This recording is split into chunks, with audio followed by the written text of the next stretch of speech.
Did you know that the current Secretary of Commerce, Howard Lutnick, lived directly next door to Jeffrey Epstein? Yes, Lutnick lived on the Upper East Side in a gorgeous townhouse that was owned by Jeffrey Epstein's brother until Epstein's brother sold it to Lutnick for $10. And the tabloids and the New York Post went nuts back in 2015 when they reported that Hillary Clinton had to attend a fundraiser at Lutnick's building, which was right next door to Jeffrey Epstein's mansion. Jeffrey Epstein, who was notoriously connected to Bill Clinton once. Now, you would have already known this if you subscribe to my Substack, where Jed and I lay out the Venn diagram of people from the Epstein universe and Trump world.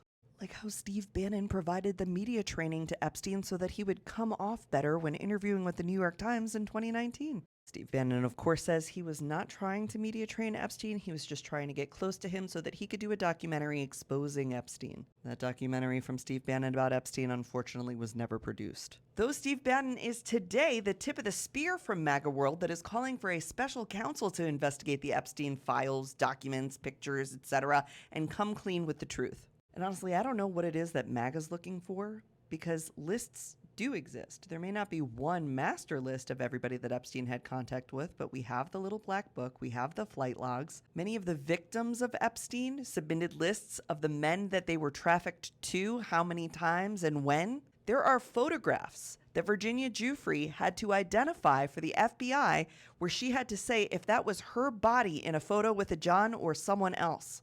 Evidence exists. We know it exists. If we would just believe women, we wouldn't need the FBI to release some magic list. We could just take all the lists and all the photos and all the evidence and all the testimony that has been coming out over the last decade and believe them. But in the meanwhile, please check out our Substack, Who's Afraid of Jeffrey Epstein?